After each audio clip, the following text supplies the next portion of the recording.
hello out there in YouTube land. Rival here. Thanks for stopping by. As you can see, we've got something new on the turntable for you this week. This was a surprise drop by ZT. They started teasing it last week, mid-November, if depending on when you're watching this, November 2018. They started teasing a new design. They had only launched 4 models at the beginning of the year. In the middle of the year, they dropped the 470. And then just the other day, I got this in the mail.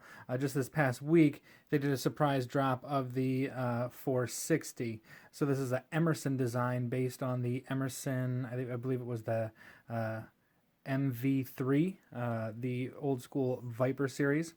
So you've got a nice gentlemanly profile, titanium frame lock, carbon fiber overlays. Oh, that's actually not the factory clip. That is a factory clip. But as you can see, Emerson clips fit it.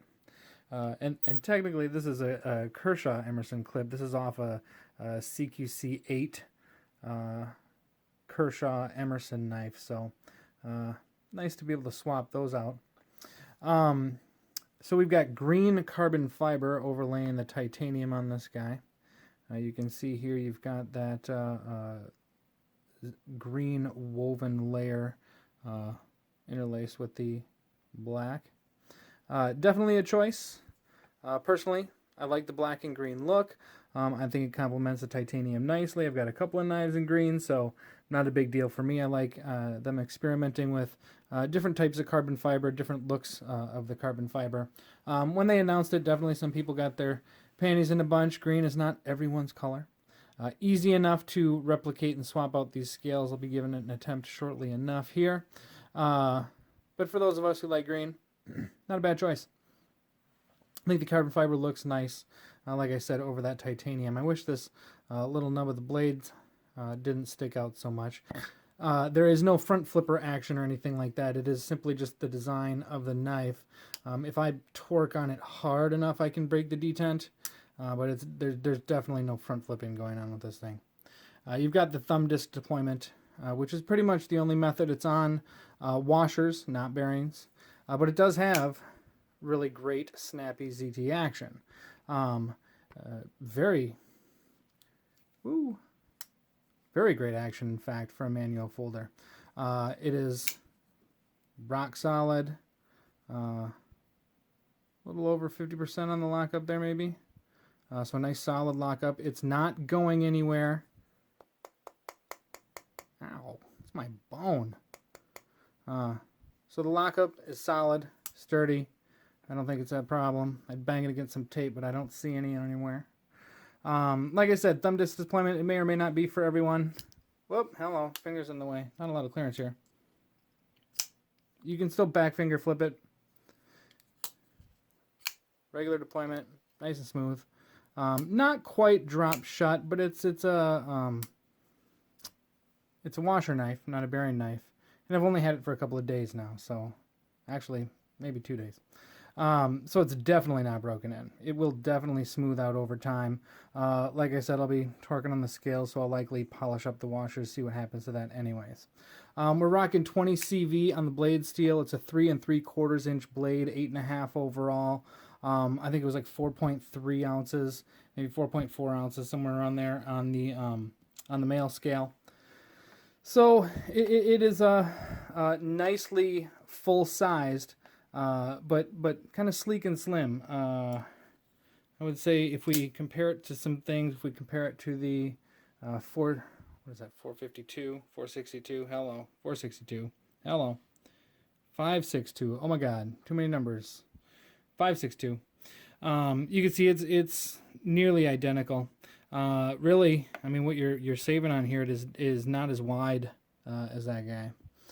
So it's nice and slender, nice and slim, all the same cutting length. Just a smidge more cutting edge, as a matter of fact. And then I would say the large Sebenza 21 is another great comparison. Very similar in the blade grinds and the blade style. This is hollow, this is flat. Otherwise, I mean, the thickness of the blade itself, the cutting edge, very similar. The handles, very similar. This is actually, the ZT is actually just a smidge slimmer. But when you add the carbon fiber overlays on there, it thickens it up a little bit. So the titanium's thinner. With the carbon fiber, it's just a hair thicker than the large Sebenza 21. Again, about 4.4, 4.3 ounces. So pretty good cutting edge. I would say for folks who actually, if you either saw the last review or ended up picking up one of these 470s, if you got this 470 and you just wanted a little bit bigger knife, this is the way to go. The blade widths as well as the thicknesses are identical. This one may be a hair thinner. Sorry, this one may be a hair thinner. But the width of the blade is identical for sure. The grind is nearly identical. You've got a little bit elongated swedge as opposed to this one. But as far as cutting performance, they're both 20 CV. The edge geometry is very similar. So they're going to perform very similar, with exception to this being just over a 3-inch, I think 3.2, this being 3.7. So it's a nice big blade in a compact or similar at least size. So it fits in the pocket quite well. You got a bit of butt hanging out. Don't know if you're a butt fan. Deep carry would be nice. It didn't come standard. But I did notice, if you check out my Instagram page, if you pop these three screws out, and if you're like me, and you got some spare ZT hardware laying around, or if not, I'm sure you could procure one on the eBays or something like that. This is just a deep carry clip off of the old 4 or 560s. If you pop out this body screw, as well as these three, this is a short screw. So just use 2 screws from the handle, and those 2 holes right there line up with these 2 screws perfectly. And then you've got a deep carry clip. That means it would also take a Hinderer clip if you prefer a Hinderer style clip as opposed to the Emerson style clip. So I'm nearly positive they never would have intended that. But like I said, if you use these 2 longer screws and replace it with this one, bam, no drilling needed. You've got different carry options. So quite cool.